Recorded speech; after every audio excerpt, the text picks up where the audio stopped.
Okay, sir. We'll start. ଏବେ ଇଏ କରିବା କ୍ଲୋଜ୍ କରିବା ତ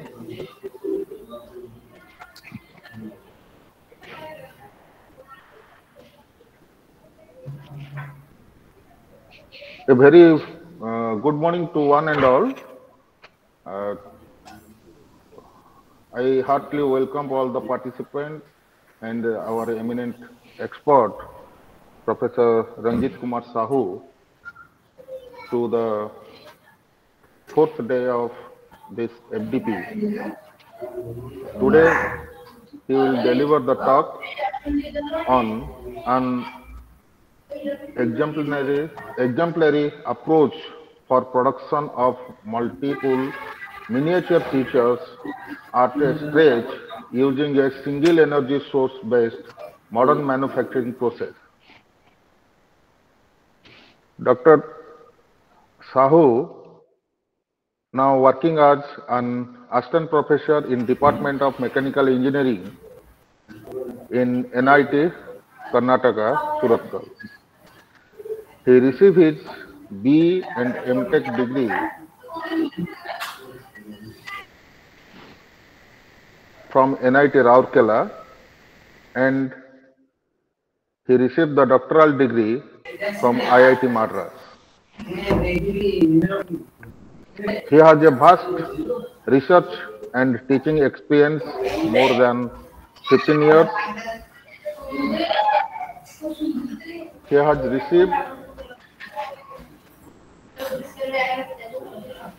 many awards like Professor MS Samungam Best Award Thesis at IIT Madras, Best MTech Award from NIT Rourkela, and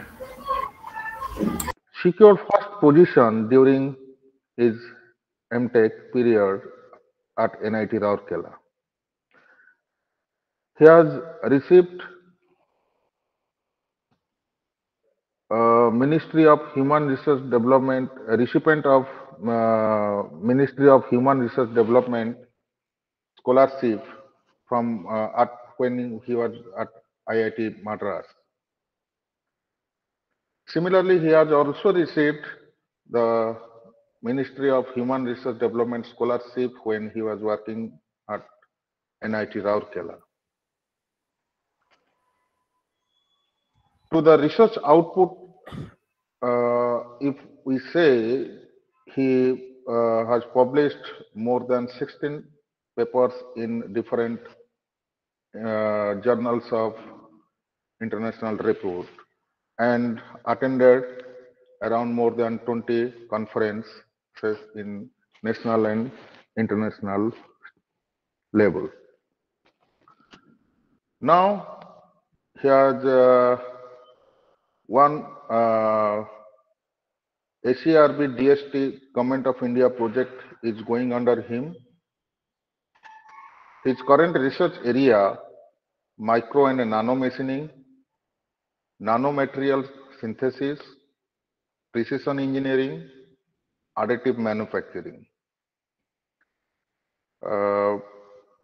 Ongoing PhD students are, 5 numbers of PhD students are now doing their PhD, and among them, today, 2 students going to appear the defense viavas.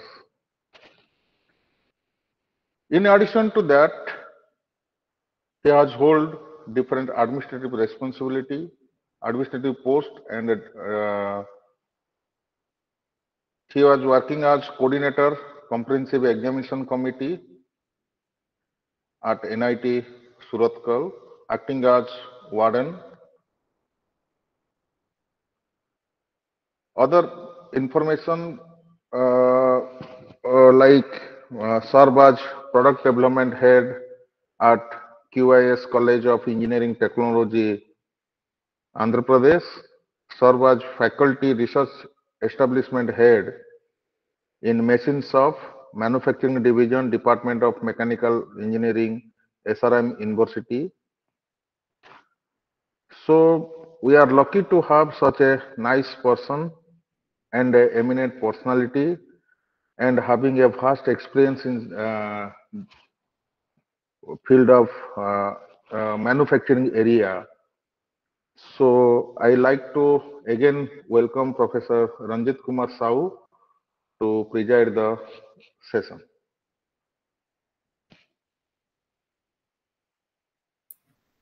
Thank you very much, Dr. Chitranjan Dev sir, for narrating my biosketch in a nutshell. Thank you very much. Also, a very good morning to all my dear audience. So, shall I share the slides now? Yes, sir. Yes.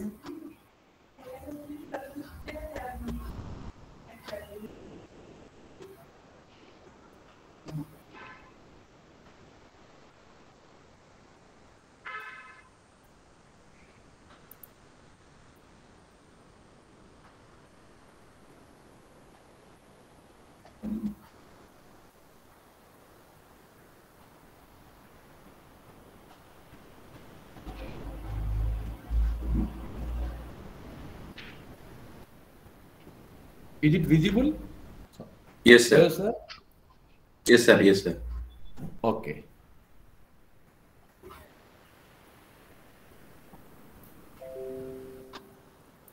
Yes. Santosh sir, if there is any discrepancy in the voice or something sound, if it is not audible, please let me know, sir. Yes, sir. Yes, sir. Definitely.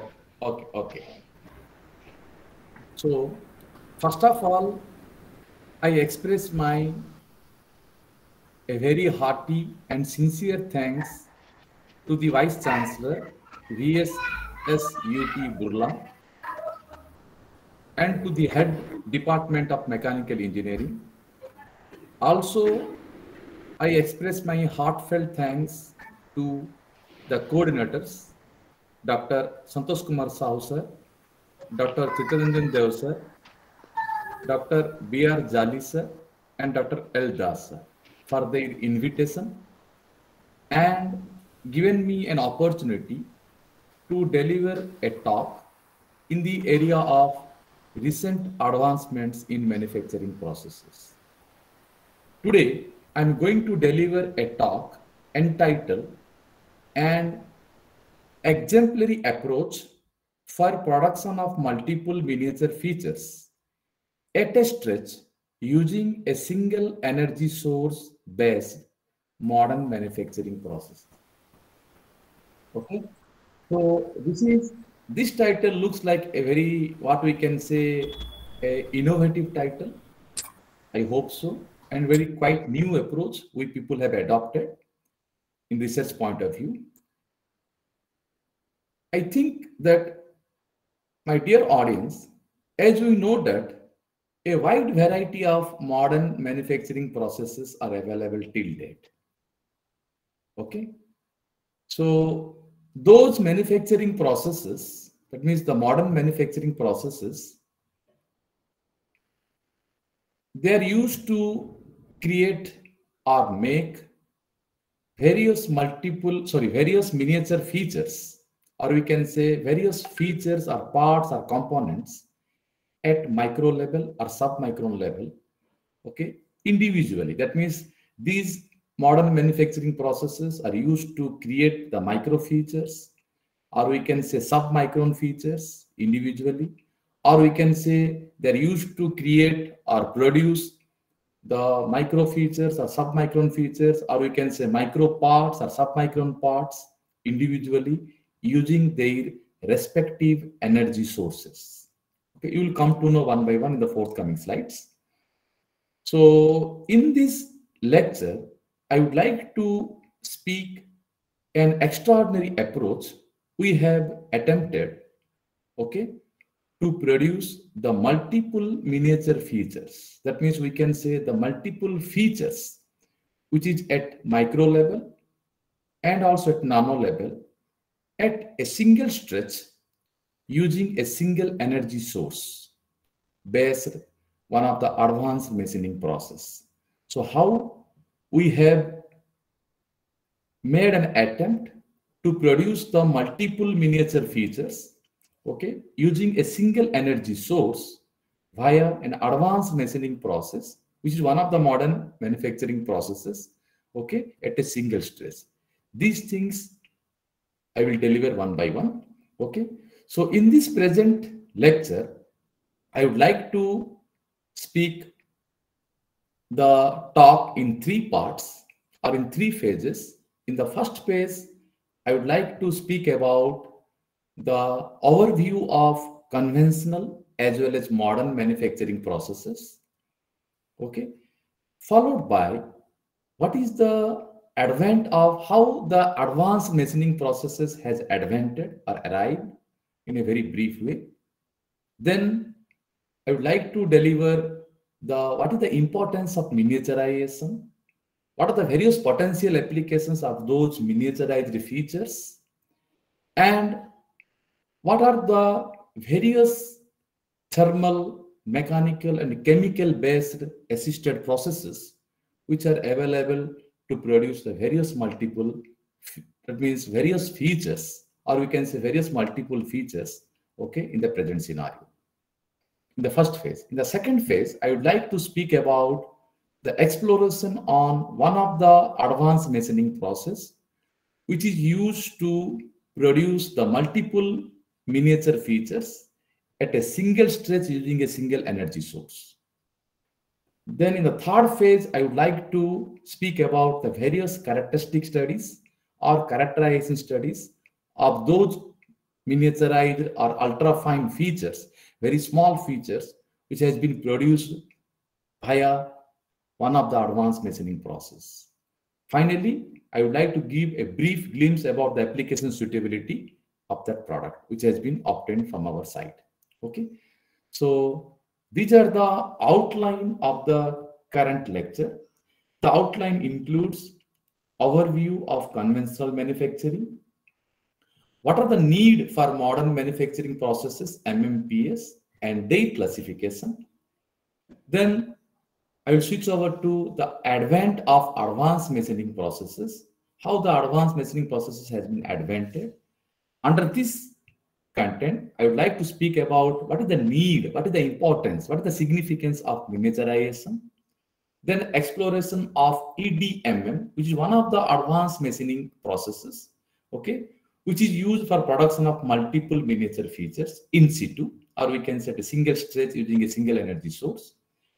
Then followed by the characterization studies of those miniaturized features or miniature features, which are produced via EDMM.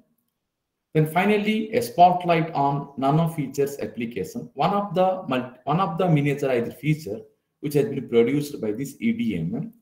That one spotlight I want to give, which is applied in a thermal fluid flow system, which is developed from our site. Okay. So now the next slide is overview of conventional manufacturing. My dear audience, in early days, manufacturing remained as a craft with low volume and single piece production.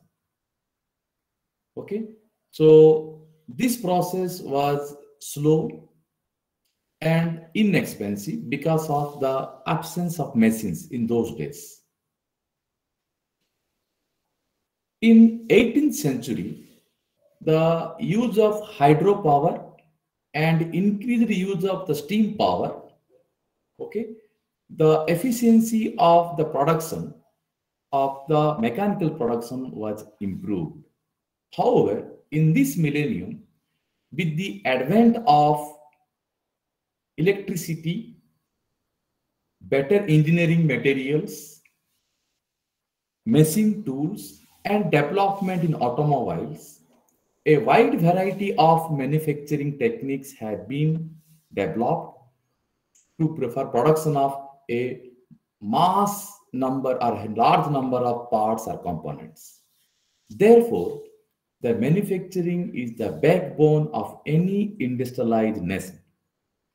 This manufacturing, okay, it is considered as a vital ingredient of engineering sciences because it provides various products that are essential for the humankind.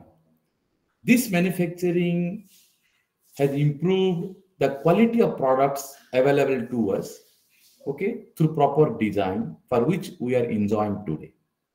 This is about the manufacturing nowadays. Okay, so you see, when you will see some objects or some products around you, for example, we can say pen, wristwatch, cell phone, calculator, laptop, chairs, screws, nails, nuts, bolts, refrigerators, washing machine, air conditioning, engine block, pistons, connecting rods, wrenches, household items like utensils, etc. Lot of objects or products around you. You will realize that each of these objects or products have a definite shape and size at one time. So each object or each product is made of either a single part or by assembly of number of parts made by converting the raw materials using various technical processes. In particular, the conventional manufacturing processes, which include casting process, forming process, joining process, machining process. So you people knows about these processes. Okay, so under the casting process, there are two types. Is there? Other one is expandable mold casting. Another one is permanent mold casting. So under those casting processes, one is sand casting, cell casting, investment casting, ceramic casting, die casting, centrifugal casting, slush casting. Similarly, under the forming process, again split it into two parts. One is bulk metal forming, other one is sheet metal forming. So under those forming processes, one is rolling, forging, wire drawing, extrusion, sheet metal forming. Similarly, under the joining processes, again split it into two forms. One is fusion joining, other one is non-fusion joining. So under those processes are gas welding, arc welding, resistance welding, thermite welding, and also the mechanical based welding like friction welding, explosive welding, okay, then electron beam welding, then soldering, brazing. These are the primary manufacturing processes.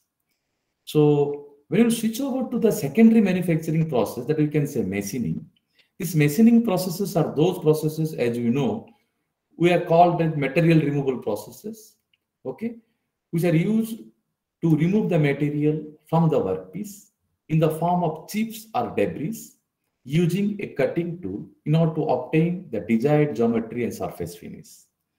Almost all the products which are obtained by using this casting, forming, and joining, okay, finally they are subjected to the machining process. That means they are subject to remove the material in order to obtain the final shape and size, either by removing directly or indirectly. Okay, so under these machining processes, again split it into two types. One is conventional cutting, other one is conventional finishing process. So under this conventional cutting, one is circular shape. Based on the circular shape, those processes include turning, drilling, boring. When you want to produce some prismatic or other shapes, the processes include milling, shaping, planing, broaching. Similarly, under the conventional finishing processes, so when you are using the bonded abrasive, so the process include grinding, honing. When you are using the loose abrasives, the processes include lapping, polishing. Okay, so this is the glimpse of these conventional manufacturing processes. And these conventional manufacturing processes have met the requirements of the industries over the decades, till to date also. Okay, however, in order to become successful in today's manufacturing industry, the industry has to meet the various demands rising in the market.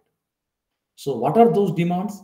In specific, the market demands for exotic materials processing. That means processing of extraordinary materials, or we can say processing of difficult to process materials, okay, in order to obtain a desired shape and size that can be used in various applications. Second demand is innovative design and manufacture of intricate products or complex products, okay, in least possible time with least human intervention at less cost. Third one is the miniaturized products. That is the demand for ultra fine, very fine products, very small size products, okay, that can permit or that can provide more functionality in a given space. Fourth demand is high strength to weight ratio parts. That means customer want the lightweight parts, light parts which possess high strength. The last demand is high quality products with less cost, increased productivity, and more reduction in wastage of material. Okay, so these demands were putting lot of pressure on the capabilities of the conventional manufacturing processes. Okay, so we need efficient manufacturing processes, okay, to overcome these demands. The industrial researchers have made continuous effort to advance those manufacturing processes. Eventually, or you can say ultimately, these modern manufacturing processes have emerged as the efficient manufacturing processes which are used to meet the shortcomings of the conventional manufacturing processes and thus meet these above demands. Okay, so this is about the need for modern manufacturing processes. So what are those modern manufacturing processes? How they have classified? What are those types? So these are the classification of modern manufacturing processes. So these modern manufacturing processes are broadly classified into 6 groups. One is newer casting process, advanced forming and powder metallurgy process, microelectronic devices fabrication process, nano composites manufacturing process, additive manufacturing, which is a booming technique nowadays. Okay, other one is advanced machining processes. Okay, under the newer casting processes, lot of sub processes are available here. I don't want to read one by one. Okay, so under the advanced forming and powder metallurgy processes, similarly, lot of processes are available here. Under the microelectronic devices fabrication processes, lot of processes available here. Under the nano composites manufacturing processes, lot of processes available here. Under the additive manufacturing processes, this is now I am concentrating here on only on the metal-based additive manufacturing, or we can say metal 3D printing. One is direct metal laser sintering. Other one is electron beam melting, direct energy deposition, binder jetting, metal fused filament fabrication. The last one is ADAM. This is a very newly adopted technique. This ADAM is nothing but atomic diffusion additive manufacturing technique. Then the last one is advanced machining technique. So among these techniques, so advanced machining technique is one of the important manufacturing technique or manufacturing processes. So these advanced machining processes mainly based on the mechanical energy, thermal energy, and chemical and electrochemical energy. So what is this important about how this advanced machining processes has arrived? So we'll go to the next slide, then we can come to understand. See, precise shaping or machining of super alloys like what we can say titanium alloys, nitinol, wasp alloy, hashed alloy, etc. Ceramics, carbides, etc. So precise shaping or machining of these alloys, ceramics, carbides, and other materials, okay, to obtain a desired shape and size, okay, was quite difficult by conventional means. As well as production of products at high rate with less cost and better quality. This is also one kind of challenge is not able to meet by the conventional machining processes in specific. Okay, so in order to meet these challenges, advanced machining processes has developed as efficient and economic alternatives to these conventional machining processes. Okay, conventional machining, please remember. So what are those advanced machining processes? How can you define those advanced machining processes in particular? Advanced machining processes are those processes which are used to remove material, okay, from the workpiece in the form of chips or debris at macro level or meso level using either mechanical or thermal or chemical and electrochemical energy with no constraint on the size of the workpiece to be machined and also irrespective of their hardness. That is very, very important. Okay, and What are those advanced machining processes or techniques available till today? I will show you in this slide. See, this table shows the classification, the broad classification of advanced machining processes, which are available till today.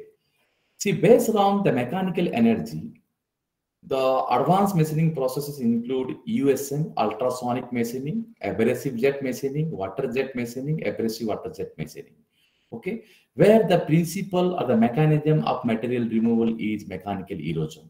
Okay, and under these processes, the sources of energy, these are mechanical motion for USM, pneumatic for AJM, hydraulic for WJM, hydraulic for AWJM. And these processes are used in various common applications. These are the applications which has been mentioned here.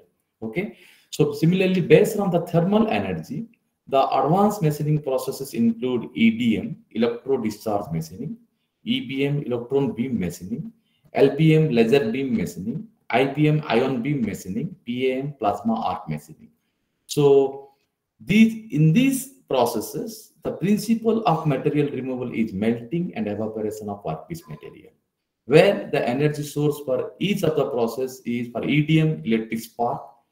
This is the main energy source. For EBM, high-speed electrons. For LBM, powerful radiation. For IBM, ionized substances. For PAM, plasma arc machining, ionized substances. These are the energy sources. Then, based on the chemical and electrochemical energy, the advanced machining process include CHM, chemical machining, and ECM, electrochemical machining, where the principle of material removal in CHM is corrosive reaction, whereas in ECM is ionic displacement, or we can say anodic distribution. Okay. Similarly, and these processes are also used in various applications here, which have been mentioned in this slide. I don't want to read one by one. So further, after these advanced machining processes, what researches have been carried out till to date? They combined these energy sources.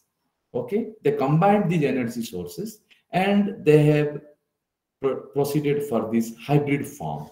So we can call it the hybrid energy source, where you want to remove the material from the workpieces. So we can get a definite shape and size, and we can produce some components or features. So we can call it the hybrid machining processes.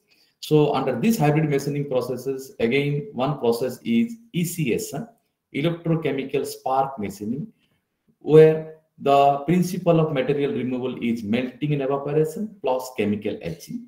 Okay, this is the energy source, electrical discharges and chemical. Another one is chemo-mechanical polishing, where the principle or the mechanism of material removal is chemical reaction plus mechanical abrasion. Okay, the energy source is abrasive slurry with chemicals. Other one is electrolytic in-process dressing, where the principle of material removal is electrolytic reaction plus grinding action. The energy source used in this process is electric current and mechanical motion. And these processes are nowadays used in various applications. So this is about the broad classification of advanced machining processes. And the main important features or the salient features of these processes are, these processes are non-contact in nature. We can say no physical contact, therefore usually no contact stress. Hardness and fragileness has no barrier for machining. These processes are used to produce three-dimensional complex features. They can meet the surface quality requirement. And finally, these processes are used to machine difficult to difficult machinable materials. Okay, so these are the salient or important features or outlooks of these advanced machining processes. So I hope that you have understood this glimpse of these advanced machining processes. Then we'll switch over to the importance of miniaturization. However, in today's high technology global market, there is growing demands for development of miniature components. That means very small components like MEMS, micro electromechanical systems, NEMS, nano electromechanical systems, etc. Another demand is micro or submicron features like micro holes, micro channels, micro grooves, micro slots, etc., and various engineering materials that can be used in various industrial applications. Okay. Then other demand is nanomaterials. Okay, that means nanomaterials are nothing but they are the we can say those materials which are having at least one dimension in nanometer scale. Nanometer scale means less than 100 nanometer.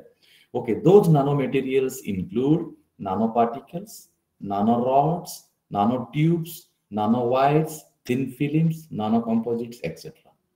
Okay, the other demand is nano level surface finish products. That means people want the products which have mirror like surface finish, mirror like finish, okay, that can be used in various applications.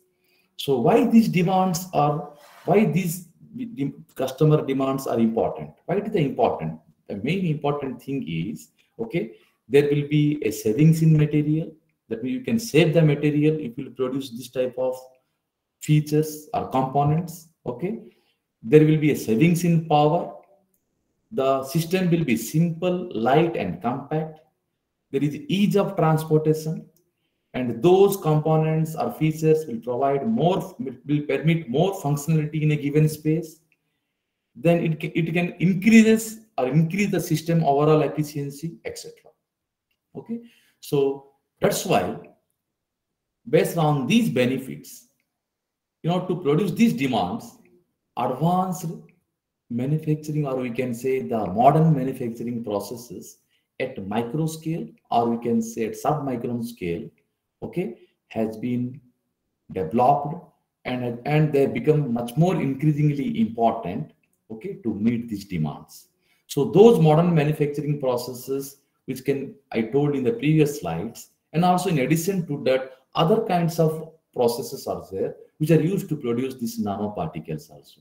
So in this present talk, I would like to focus on these two miniature features. One is micro holes, other one is micro channels. These two features, and the last one is nanoparticles. These are the three features I want to focus.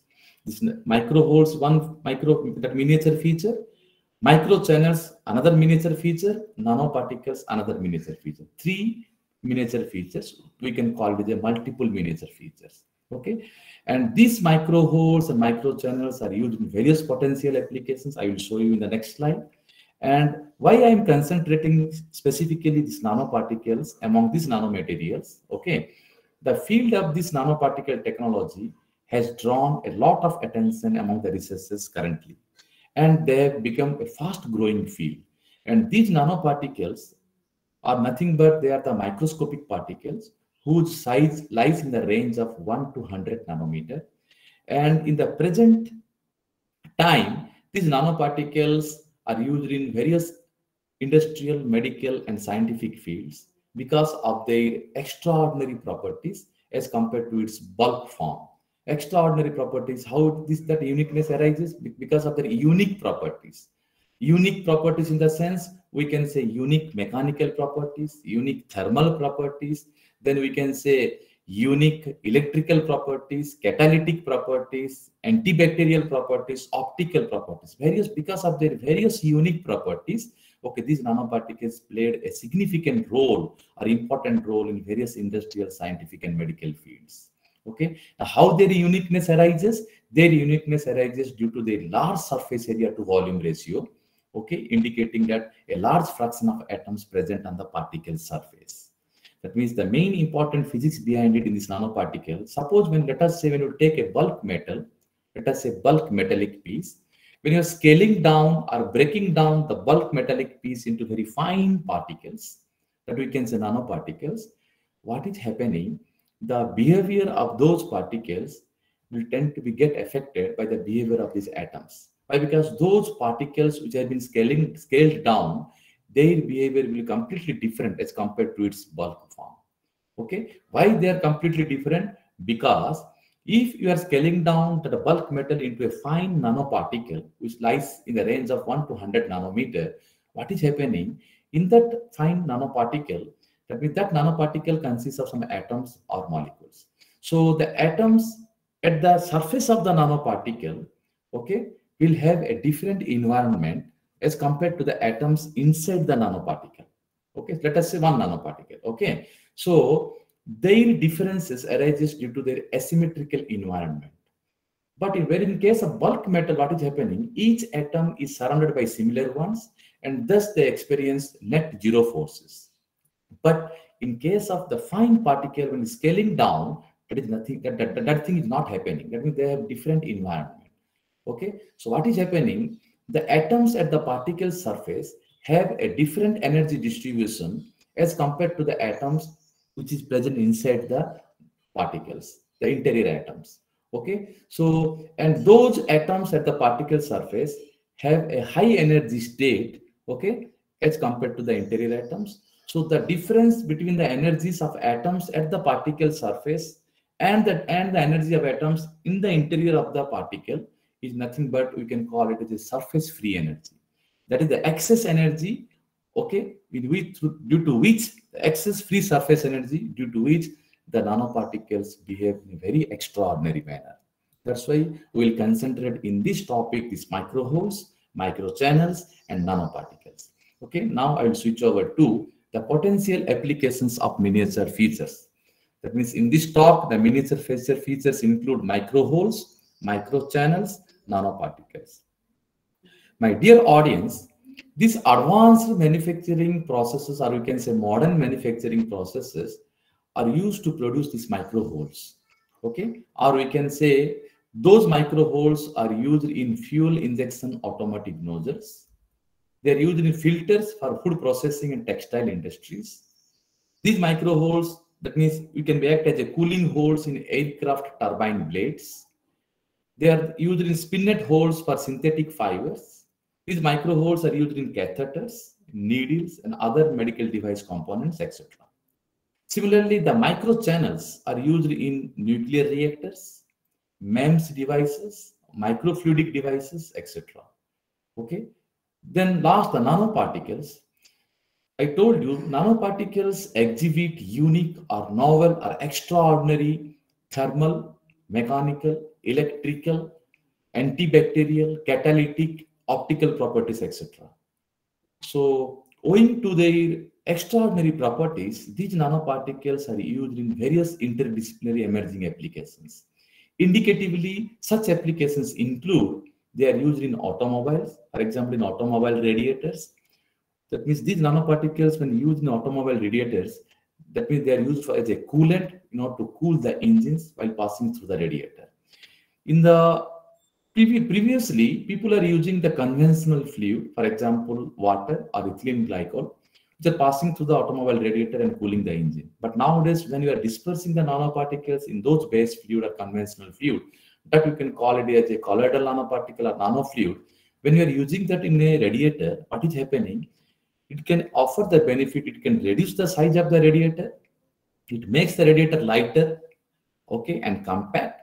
So that what happened, when that radiator lighter and compact radiator used in that automobile engine or in automobile, okay, not engine, on automobile, what is happening?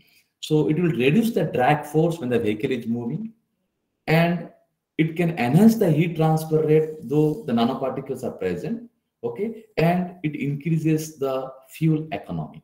That is very important. And these nanoparticles are used in MEMS devices. That means these nanoparticles passes through the tiny passages of these MEMS devices in order to improve the heat transfer rate so that it cools faster. These nanoparticles are used in heat exchangers and evaporators.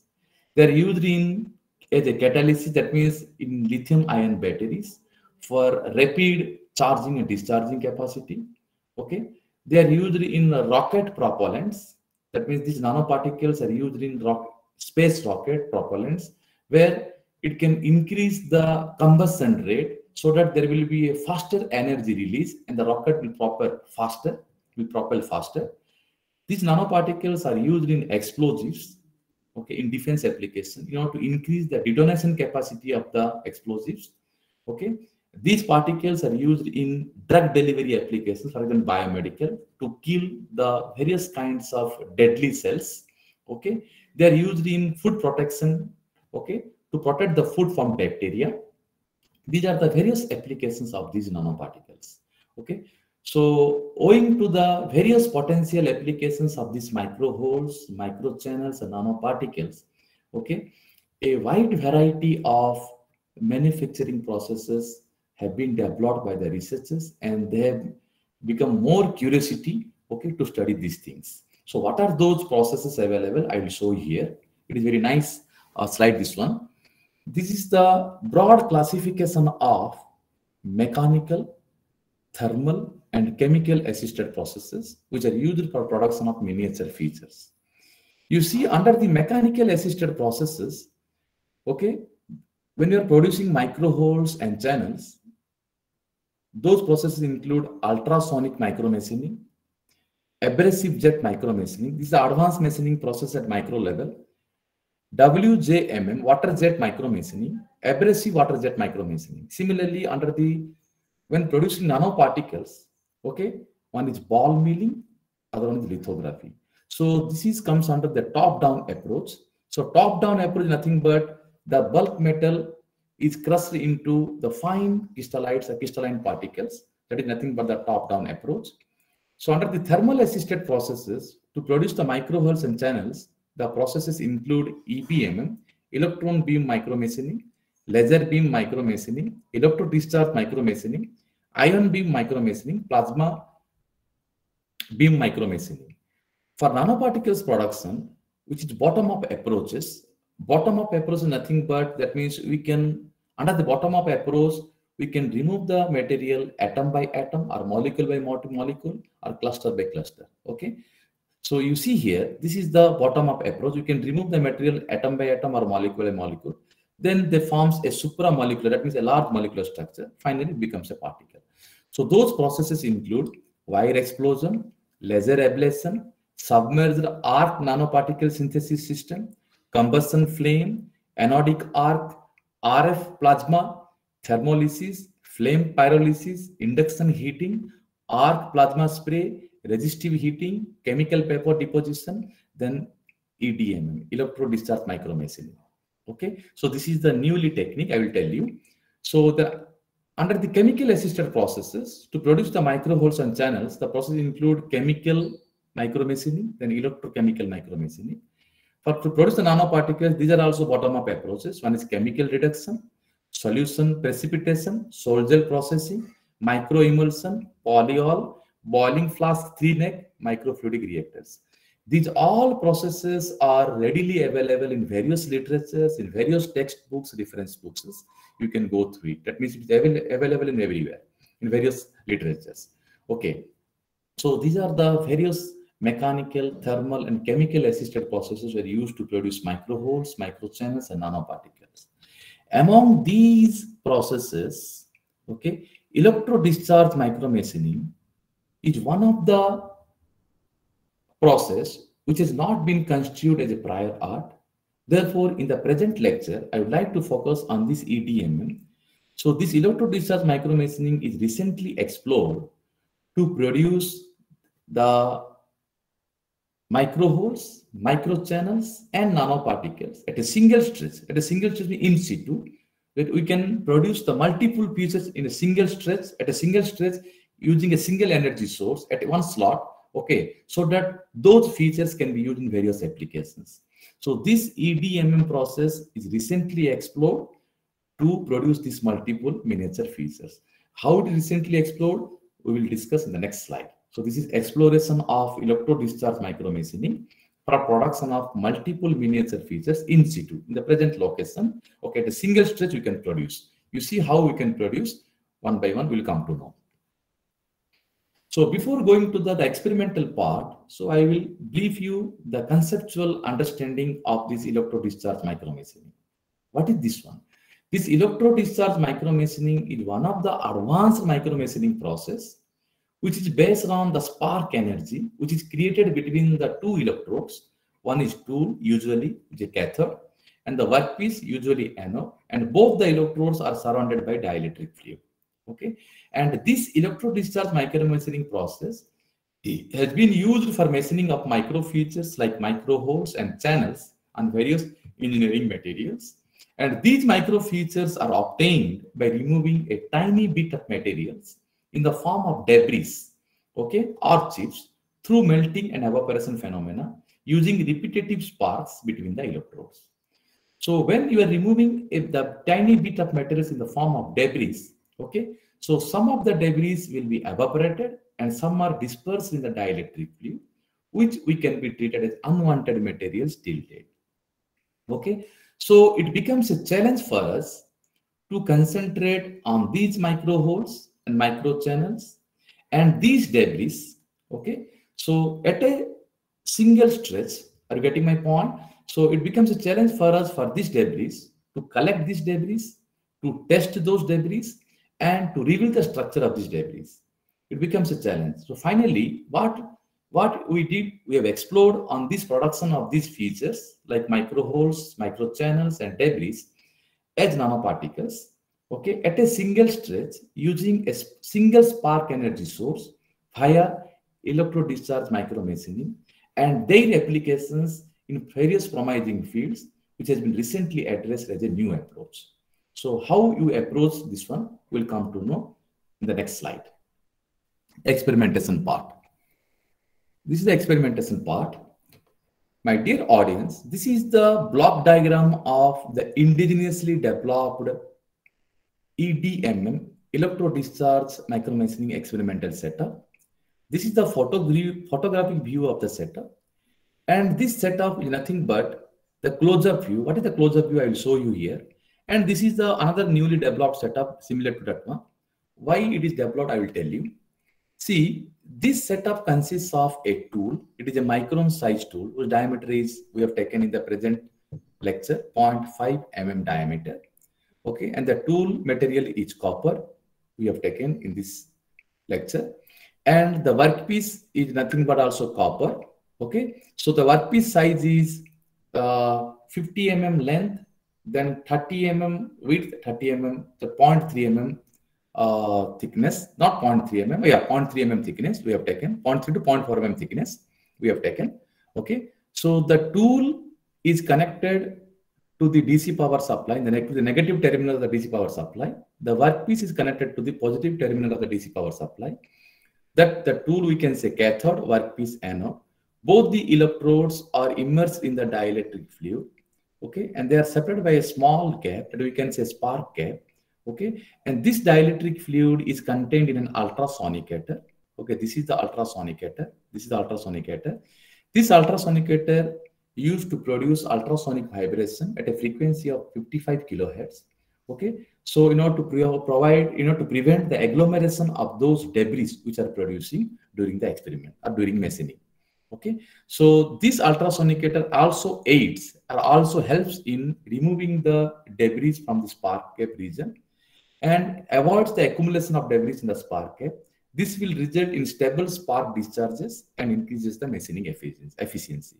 That's why this close-up view shows the tool and workpiece with ultrasonicator system. Okay, so this is a close-up view. This is the adjustable knob by which we can adjust the tool to move towards the workpiece, and these are the other accessories. Okay, so in this setup, a Pidgeo actuator is used. This is a Pidgeo actuator which is used to feed the tool, is used to control the tool feed in order to maintain a proper spark gap between the electrodes and the tool and the workpiece. Okay, and this Pidgeo actuator consists of two Pidgeo stacks, Pidgeo stack 1, Pidgeo stack 2, which are arranged in series. These two Pidgeo stacks are housed inside a flexural ring. Each Pidgeo stack consists of 196 Pidgeo wafers of 0.1 mm thickness and 25 mm square cross-sectional area. And these two Pidgeo stacks are housed inside a flexural ring. Again, I'm repeating. Okay, the upward and downward movement of the Pidgeo actuator is caused by this flexural link. Okay, the maximum displacement of this Pidgeo actuator is found to be 400 micron at an amplified voltage of 150 volt. Okay, so in this setup is attached to a pulse generation and control unit. This is a pulse generation and control unit. Okay, which provides rectangular pulses of specified frequency from 1 kilohertz to 5 kilohertz and duty cycle 5% to 50%. This unit consists of a pulse width modulator that provides those rectangular pulses. Okay, so this frequency and duty cycle of the pulse discharge can be monitored using the potentiometers, okay, which is attached to the pulse width modulator. Okay, and the pulse duration can be set by adjusting the frequency and the duty cycle. Okay, so here an oscilloscope also present, which used to capture and monitor the pulse discharge waveform or voltage waveform during machining process. In this system, a tool feed controlling unit also there. We can say tool feed control circuit. This is the whole arrangement for tool feed controlling unit. So this tool feed controlling unit, what will happen, used to feed the tool through the actuator, okay, based on the average gap voltage signal, okay, in order to maintain a constant spark gap. How it is happening, I will tell you. You see, when you're starting the experiment, the required process parameters are set. For example, voltage is set. In this current lecture, we are setting the voltage of 30 volt supply voltage. Then other process parameters like frequency, duty cycle, pulse duration, we have set. Okay. Then we poured certain ml of dielectric fluid. We can say the dielectric fluid we are taking here is deionized water. We have taken 200 ml of deionized water in this ultrasonicator. Then the tool is moved towards the workpiece using this adjustable knob. Okay. So until it reaches a set spark gap. When a predetermined voltage is reached, or what is happening, you see here, I will show you here. When a predetermined voltage will be reached, the electrons will break loose from the tool. The electrons will be, the tool is the workpiece. The electron will break loose from the tool and accelerated towards the workpiece. Okay. So during their travel within this gap, what is happening within this gap? Okay, the electrons will collide with the atoms of the neutral atoms or the neutral molecules of the dielectric fluid, causing the dielectric fluid ionization, and thus a plasma channel will be formed. Okay, and this plasma channel will enable the spark discharge to, this is the spark discharge to take place.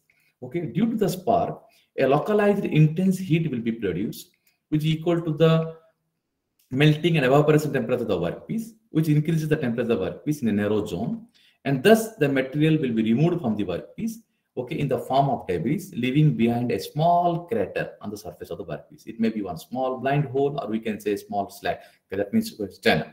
Okay, so like that we are producing. When the debris are removing out, please remember, my dear audience. Okay, when the debris are removing out, when the workpiece is eroded, what is happening? The gap between the tool and the workpiece increases. So thus what is happening? The average gap voltage also increases. That average gap voltage is sensed and it is filtered and compared with the comparator and compared with the reference voltage using a comparator which is present in a tool feed controlling unit. That comparator, after comparing the average gap voltage signal with the reference voltage, okay, it will switch the voltage output to the ramp generator inside the tool feed controlling unit. The ramp generator will produce either positive or negative voltage signal from the current voltage signal. Okay, that can feed to the voltage amplifier, which will amplify the voltage, and that amplified voltage will supply to the Pidgeo actuator, which in turn it feeds the tool and controls the spark gap. This is about the tool feed control circuit, okay, which is indigenously developed from our side. So this is the one part. So when the debris are coming out, that means we can say after melting and evaporation. So this is the close-up view of the transition of the metallic vapor. When there is evaporation takes place, the metallic vapor will comes out. And those metallic vapors, how they forms the particles, I will show you the close-up view. The metallic vapor particles comes in when collide with the atoms of the dielectric fluid at room temperature, and they starts to condense. Once they condense, they starts to nucleate. That means the atoms come close together. They starts to nucleate at different orientations, and particle growth starts to take place. Okay, so after the nucleation, the growth of the particle usually occur. Are you getting my point? Usually occur by acquiring more metallic vapor atoms. So the growth takes place. Are you getting my point? So finally, the growth of the particle takes place like that. At high concentration, what is happening? The growth of this particle can be governed, okay, governed by tuning this coalescence and collision rate. Okay, coalescence and collision rate. When the coalescence rate is less than the collision rate, spherical individual size particles will be obtained. When the coalescence rate is greater than the collision rate, then those particles start to cluster and agglomerate, forms larger size particles. So our motto is we have to obtain the individual spherical size particles of uniformity in sizes. That is very important point of view for industrial applications. So what we did here, suppose we produce one hole, through hole, okay, after continuing machining for a particular period of time. In the meantime, the debris also form. And similarly, what we are doing, we have developed one setup here. In the same setup also we did. What we are doing, we are connecting one horizontal axis control, one vertical axis control. This is for the tool movement. This is for the workpiece movement. So we can move the workpiece in this axis also by adopting another axis controlling arrangement. Okay. So this is another small setup which has been developed. By this, we can produce, here also we have produced the micro channels. So we can produce the channels also. So we can produce either micro holes as well as the particles in situ at a single stage by using a single spark energy source, or we can produce the micro channels as well as along with the debris. We can say in future nano debris, or we can produce the micro holes with channels as well as with the nanoparticles or nano debris at a single stage. This is our main important point of view, so that we can reduce the power consumption. Okay, so that will be useful for industrial application, and it will be a very cost-effective process. This is the main important point of view we have adopted in this system. So after collecting, now we made holes and also we made channels. We collected those debris. Those debris which are collected in this dielectric medium or dielectric fluid, we are taking as a deionized water. Okay, what we did, we have dropped 2 to 3 drops on the surface of this carbon-coated copper grid. Okay, after dribbling, then we kept for the drying for 2 hours. After drying, whatever the precipitate is formed, we have carried out for TEM study, transmission electron microscopy study, as well as the whatever the holes or channels we made, we went for this SEM study. That means we can say optical microscope study as well as confocal microscope study. I will show you what are the results, how we got. And these are the various equipments used for characterization of those multiple features. This is for TEM, transmission electron microscope with ADAX. This is the ultrasonic velocity approach. This is a scanning electron microscope instrument. This is a Brookfield viscometer. This is a thermal conductivity KD2 probe, and this is a ultraviolet visible spectrometer. These are the equipments used for this characterization. Now we'll go to the characterization studies. My dear audience, you see these are the holes. These are the holes which we have conducted extensive experiments. While conducted extensive experiments, we have come to an optimal point. So the optimal process parameters we have chosen here, whatever has been mentioned in the previous slide, these are the optimal parameters. So after this optimal parameters chosen, we have conducted the experiment. Then we have got this size of holes. These are the holes, the front size of the holes, the repeatability of the experiment. Almost we got the average size of 530 micrometer. Okay.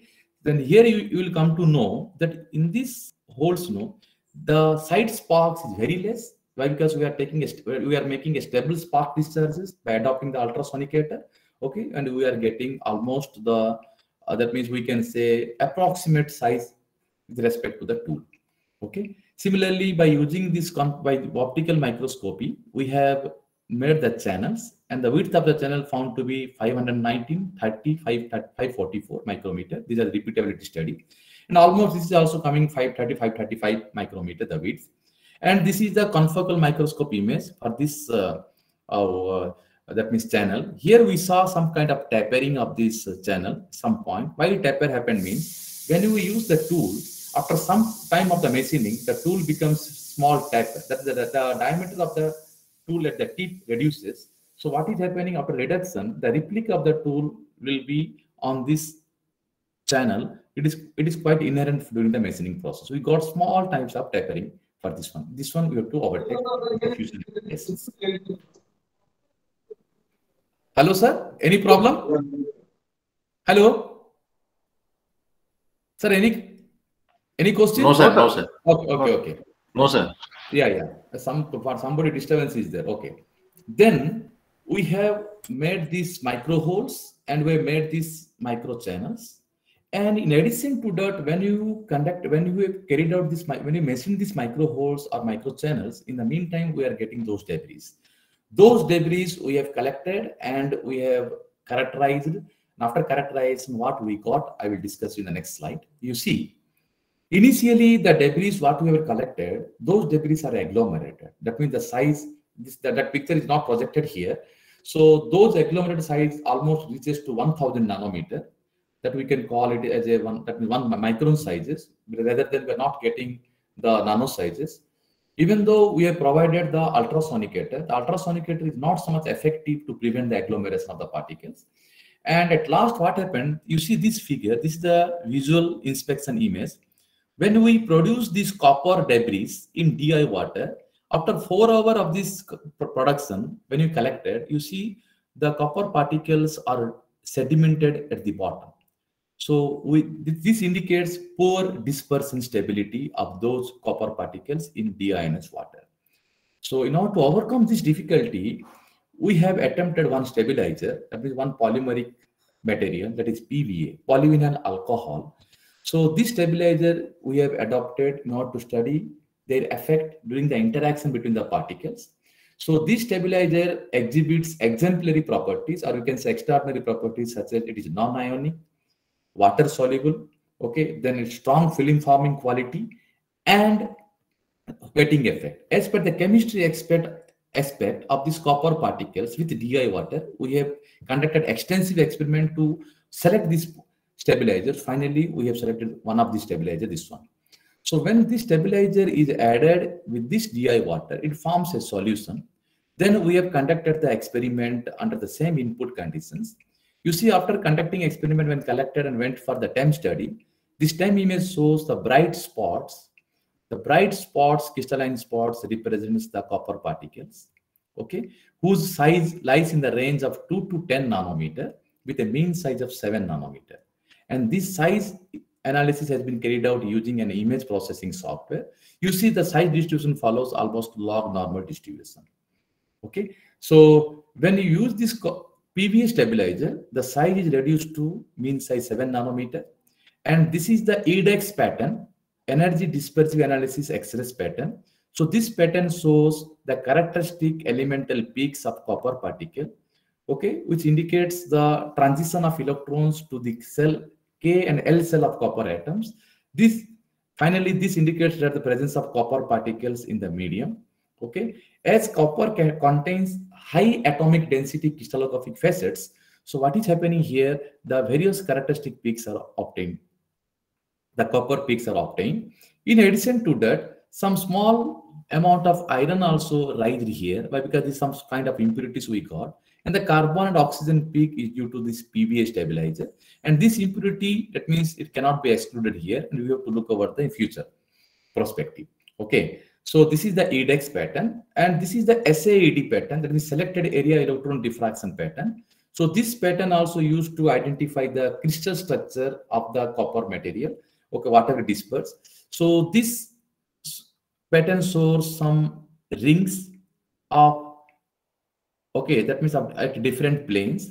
You see, this is the first ring, this is the second ring, this is the third ring. Okay, so the first ring yields a lattice spacing D equal, that means D means nothing but D spacing, a lattice spacing, the spacing between the planes, yields a lattice spacing of 0.21 nanometer that perfectly matches with the FCC, face-centered cubic crystalline lattice distance of copper, as per the journal diffraction file. We have compared with that one. That is coming 0.208 nanometer, that is perfect material, perfect FCC crystalline lattice distance. So from this, we can conclude that for this 1-1 plane, triple 1 plane, H-scale plane, the D spacing is 0.21 nanometer. It is perfectly matched with the FCC lattice distance of 0.208 nanometer.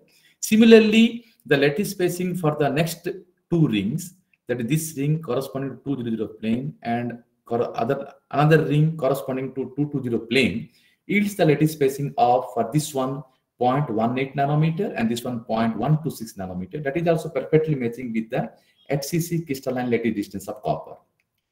But anyway, but these rings are not clear here. Why? Because this is due to the amorphous nature of the stabilizers, the PVA, which is present on the peripheral regions of the particle. That's why this is the problem happening. We are able to see the blurred rings rather than clear diffraction rings here. But anyway, whatever the particles are obtained, the copper particles of pure crystalline structure. Okay, from this EDEX and SAD pattern, we can conclude that the particles obtained are of pure copper rather than some kind of impurities are there that cannot be excluded. So how the copper particles has reduced to mean size of 7 nanometer. What is the mechanism behind it? I will show you it. This is the mechanism of reducing the interaction between the particles. You see, this is the copper particle 1, this is copper particle 2. When those copper particles are dispersed in a dielectric fluid, base fluid during machining process, we can say debris, the dissolved stabilizer molecules will arrange themselves at the interface between the solid particle and the liquid because of their amphiphilic nature. This means these PBA molecules are arranged in such a fashion that their hydrocarbon chain, this is the hydrocarbon chain, comes in contact with the solid nanoparticle, and the polar head group will be oriented towards the liquid phase because of their characteristic chemical affinity. Okay, as a result, they will form a thin layer of stabilizer chains or polymeric chains, and these polymeric chains will reduce the interaction between the copper particles, copper nanoparticles, okay, and they will inhibit the agglomeration. Finally, we will get individual size particles. In this way, we got the size range of 2 to 10 nanometer and mean size of 7 nanometer. But anyway, however, what happened? After 3 months of the collection of copper particles which is dispersed in this PBA solution, DI water plus PBA, it is found that the copper particles start slowly sedimentating. So the obvious reason is due to the presence of high concentration of hydroxyl ions in the PBA, which does not absorb extensively at the particle interfaces after 36 hours of the collection of this fluid. So at last, again, one more stabilizer we have adopted, that is polyethylene glycol, as per the surface chemistry of this copper particle. And by adopting this PEG, the same experimental condition we have inputted here, we got the mean size of 6 nanometer, okay, and excellent dispersion stability of the copper particles even after 2 months of the collection of DI water fluid. Copper particles dispersed in DI water and PEG solution. That's why this PEG solution plays a very important role to produce copper particles of mean size 6 nanometer and excellent dispersion stability. This is about the copper particles we obtained here.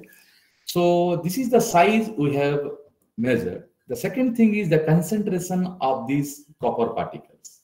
So the concentration of the copper particles dispersed in a dielectric fluid or base fluid is found to be a key point for various applications. Okay, because the copper particles exhibit extraordinary properties that plays a vital role. However, the various techniques have been developed to characterize or to measure the concentration of copper particles dispersed in a liquid medium. Those techniques or those processes include, one is dynamic light scattering, other one is ultraviolet visual spectroscopy, third one is electrospray differential mobility analysis, mass spectrometry, suspended solid meters. So those techniques are works on a small sample volume, and they're not able to measure the concentration in line, but in situ or during processing time. Hence, they are not acceptable for industrial applications. To meet those shortcomings, ultrasonic velocity measurement technique was adopted as a new kind of technique, or exploited as a new approach, okay, to measure the concentration of solid nanoparticles in a large volume and also in process, or we can say in situ during the processing time. So how the concentration is measured, I will show you here. See, this is the concentration ultrasonic velocity measurement setup to measure the concentration. This is the block diagram. This is the photographic view. And this setup consists of a ultrasonic probe, which is immersed in a beaker containing nanofluids, okay, or you can say colloidal copper nanoparticles or copper nanofluids. This is the ultrasonic probe of frequency 10 megahertz. This ultrasonic probe is connected to a pulsar receiver unit with a DAC system and attached with a computer. Then one motion controller used to feed that probe towards that means beaker, okay, into the beaker. And you see here the ultrasonic probe it is moved by the motion controller from the surface of this surface level nanofluid below 3 millimeter, okay, to position 1. So when the ultrasonic probe is moved to position 1, that probe will be excited by the ultrasonic pulsar receiver unit. And after excitation of the probe, a pulse of sound will be created. That sound pulse will travel towards the beaker, and again it reflects back on the surface of the beaker. Okay, the returning pulse is detected and recorded using this tag system. Okay, similarly, the probe is moved to the position 2, position 3, position 4, position 5 at an equal distance of 5 mm by the motion controller. And the acoustic time of flight is recorded at different positions of the probe. Okay, and finally, the average time of flight is measured. Average time of flight measured between the successive positions of probe, that TS equal to T1 minus T2 plus T2 minus T3 plus T3 minus T4 plus T4 minus T5 divided by 4. By this, we have calculated the average acoustic time of flight. Then after that, we have calculated the ultrasonic velocity, that is equal to 2h by Ts. This h is nothing but, we can say, the length of the fluid column between the successive positions of probe. Then we know the average acoustic time of flight. You can calculate the ultrasonic velocity. So after calculating the ultrasonic velocity, as per the Uric and Ament equation, this ultrasonic velocity is equal to root over of 1 by k mean into rho mean, where k mean is nothing but the mean adiabatic compressibility, which is equal to summation of phi j kj. Rho mean is nothing but the adiabatic mean density, which is equal to summation of phi j rho j, where phi j is nothing but the volume fraction of the jth component in the suspension, colloidal suspension, and this kj is nothing but the adiabatic compressibility of the jth component. Similarly, rho j is nothing but the density of the jth component. In our case, we have two components. One is dielectric medium, other one is, we can say, dielectric medium and the copper particles. Two components are there. Okay, so we will take the j equal to 2 by putting this k mean and rho mean equation in this Vs. Finally, we will calculate the mass fraction of the nanoparticles, of the copper nanoparticles, by using this equation, phi1 into rho 1 by phi1 rho 1 plus 1 minus phi1 rho 2, where phi1 is the volume fraction of the nanoparticles, rho 1 is the density of the nanoparticles, this rho 2 is the density of the base fluid or dielectric fluid. Okay, by this we can calculate the mass fraction, and this figure represents the variation of time of flight for different samples. Here it is found that the acoustic time of flight measured between the successive positions of probe, okay, the difference in the acoustic time of flight measured between successive positions of probe found to be less than 1%. It's very less. So for our case, the measurement is much more precise here. So next we'll come to here. This table shows the average time of flight for different samples, whatever you have recorded, for DI water, then for PBS solution, for PEG solution, then the copper particles dispersed in these mediums. Okay, then accordingly the ultrasonic velocity is calculated. You see here the ultrasonic velocity of the copper particles dispersed in various medium is found to be more as compared to the individual mediums here. Okay, why? Because of the presence of the copper particles in those mediums, that changes its mean density and compressibility. And also, this is the properties we have taken for calculation of this ultrasonic velocity. Then this is the characterization of the colloidal copper nanoparticles at last. You see here, the mass fraction of copper particles dispersed in DI water is 0.146%. Similarly, in PBS solution, 0.135, in PEG solution, 0.128. From this, we can conclude that the mass fraction or the concentration of the copper particles in each medium is found to be slightly different. This is because of the lack of identification of machining time while machining the workpiece, even though keeping all the parameters constant. So this is the variation of this acoustic time of flight with the concentration of this copper nanofluids. Okay, here you see each plot, that means each acoustic time of flight for each medium, for each sample, is plotted with an error bar. We source the standard deviation of data from the mean of acoustic time of flight for each sample. You see the acoustic time of flight for copper particle dispersed in DI water is found to be more than this in PA, PB and PEG solution. This is because of, so when the acoustic time of flight is more, then what it indicates, the ultrasonic velocity will be, okay, less here.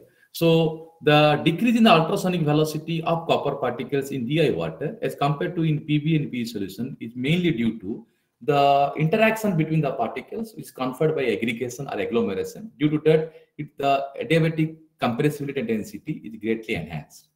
Okay, so due to this one, this acoustic time of flight is more, hence the ultrasonic velocity of copper particles in DI water decreases as compared to the other two samples.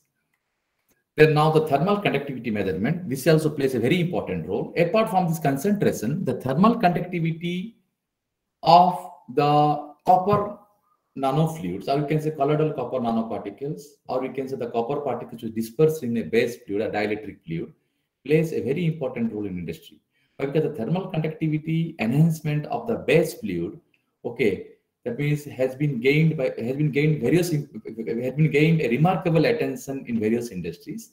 That will give more impact to the various applications. Similarly, the viscosity also plays a very important role for any application of nanofluids or nanoparticles. Okay, so why? Because the properties of nanoparticles has a large impact on the potential enhancement of viscosity. So how the thermal conductivity is measured here? The thermal conductivity is measured based using this KD2 probe device. This device consists of a wire with a needle probe of size 2.4 mm diameter and the length is 100 mm. And this probe is suspended symmetrically inside the sample bottle. Okay, so based on the transient heat line source method, what is happening? We are measuring the thermal conductivity by measuring the temperature rise of the needle, okay, with respect to time when an abrupt electrical pulse is applied here. Okay, and also using Fourier's heat conduction equation, finally we calculate the thermal conductivity. So you see here the thermal conductivity values are projected here. It has been found that the thermal conductivity of copper particles dispersed in DI water as well as PB and PG solution is found to be higher by 6%, 14%, 15% compared to DI water. Okay, this increase in the thermal conductivity is due to the presence of nanoparticles and the decrease in the size of the nanoparticles, which is large surface area to volume ratio, and other factors which are responsible for their increase is Brownian motion of particles, liquid layering at liquid particle interface, then a strong movement of energy carriers within the nanoparticles. Okay, but here you see when using this PB and PG solution, the thermal conductivity decreases because these stabilizers will reduce the surface tension and increase the wettability. Due to this fact, due to this region, the thermal conductivity reduces. Similarly, for viscosity measurement here, the viscosity is measured using a Brookfield viscometer, which consists of a sample chamber in which a spindle is immersed. The spindle is connected to a viscometer, and one thumb wheel is there, which we used to connect the sample chamber with the water jacket.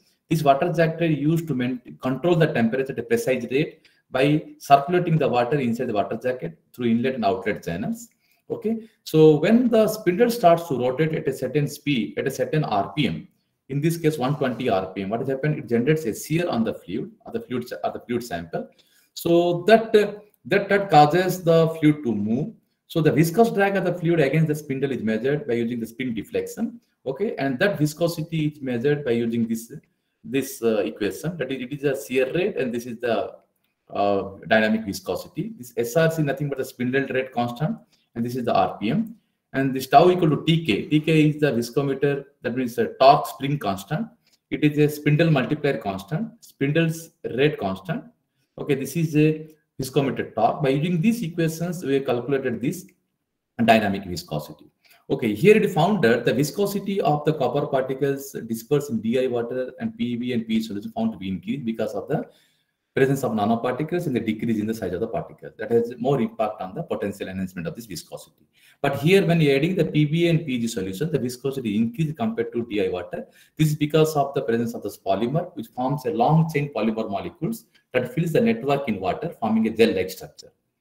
And this is that means figure which relates to the shear rate versus viscosity, and this profile is obtained dynamically. You see, when the shear rate is increasing from 0 to 25 second inverse, the instrument has to take some time to stabilize, and again it suddenly drops from 25 second inverse to up to 50 second inverse shear rate. Why? Because that means this indicates that there is a shear thinning behavior of the samples. Then beyond that 50 second inverse up to 150 second inverse shear rate, what is happening? The viscosity does not vary appreciably, showing the Newtonian behavior of the samples. And from this figure, we can conclude that the viscosity of the copper particles in DI water and PB and PE solution is found to be higher than the base fluid, DI water. This is about the thermal conductivity viscosity of the particles. And before that, we have produced the micro holes and micro channels in situ. So 3 features can be produced in situ so that can be used for various multiple applications. So one of the application study for the nano features in thermal fluid flow system we have shown here. Dear audience, please see here. This is the one thermal fluid flow system which has been in-house developed from our side, and this consists of a beaker. That means this is made of a stainless steel. Okay, that means this volume is 120 ml, which is attached to a heater of 500 watt, a brass valve. Then here one heat exchanger pipe is connected, which is of 3 millimeter diameter and 1500 millimeter length. Okay. Then it consists of a solid state relay with temperature controller and power supply, and it contains a glass beaker. So the colloidal copper nanoparticles which is dispersed in PEG solution is heated to 40 degrees Celsius. Then it passed by opening the valve, it passed to the heat exchanger, and temperature at various locations are measured through using thermocouples. Okay, using thermocouples through the data logger which is attached to the computer. So you see here the temperature at various locations when using using only DI water, this one. When the copper particles disperse in PEG solution, yeah, this one. You see there is a lot of, that means decrease in the temperature as compared to this one, DI water. So this copper particle dispersed in PEG solution has found to have a high heat transfer rate, which can be used in automobiles as compared to DI water.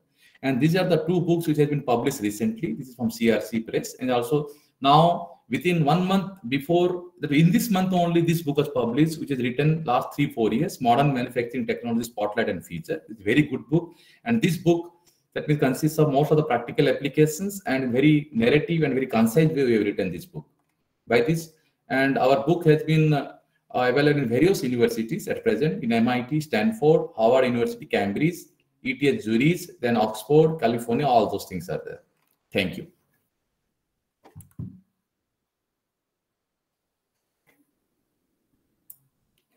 Arun sir?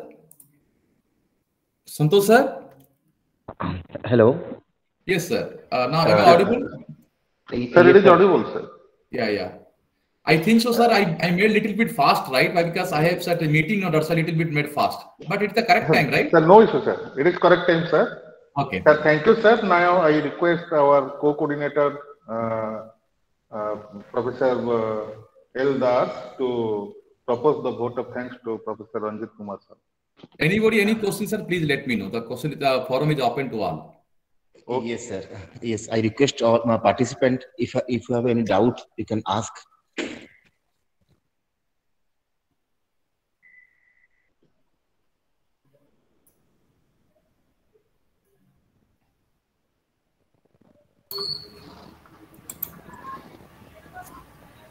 Hello.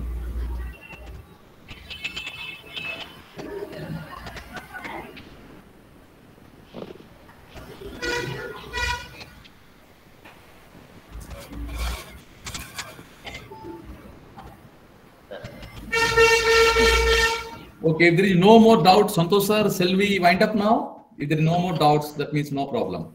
I think so. The audience has understood some to a certain extent, right? Yes, sir. Yes, sir. Hello, sir, Ranjit sir. Sir, this is LD Das. Let's see how sir. Sir, wala. Sir, thank you so much for coming and giving this talk, and it is, sir, more informative. And I just want to tell one thing to the audience, to the participant, that I know Dr. Ranjit Kumar Sahu personally. He was my immediate senior in NIT Rourkela. He is a very hardworking person, a very hardworking student. I have never seen such a dedicated and hardworking student in my life. And I know I am doing my MTech Masters in NIT Rourkela. He was my immediate senior, and he was suffering from some health issue. But in the chilled winter season, he was able to walk for 1 kilometer to the lab and to do all the jobs given by his guide. And Thank sir, you, thank you so much, sir. Thank you. Very happy to see you. It's my great pleasure of God's grace only. Yes, sir. Definitely, sir. Okay, sir. Best wishes to you, sir. Yeah. Thank you Thank you to so all much, of sir. you. Thank you, Layadi. Thank you, Santosh sir, and thank you, Chitanandan sir, for your great support. And also, I am very much thankful to all of you for coordinating this event. And I hope it will be a grand success. Thank you, sir. Sir, shall I leave now? Yes, sir. Yes, sir. Yes. Yeah. Thank you, sir. Santosh sir, thank you. Layadi, thank you. Thank you, Sir, Chitanandan yes, sir. sir. Namaskar, sir. Sir. Yes, sir.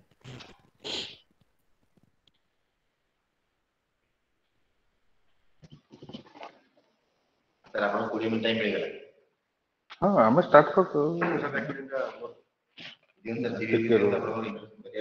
ଜବରଦସ୍ତ introduction କରିବା ଜବରଦସ୍ତ introduction କରିବା ନା ମ କିଛି ନାହିଁ ଯାହା ପାଉଛୁ ନହେଲେ ସନ୍ତୋଷ ସାର୍ କହିଦେବୁ। କହିଦେବୁ ଥ୍ୟାଙ୍କ୍ ୟୁ ବି ଦେଇଦେବି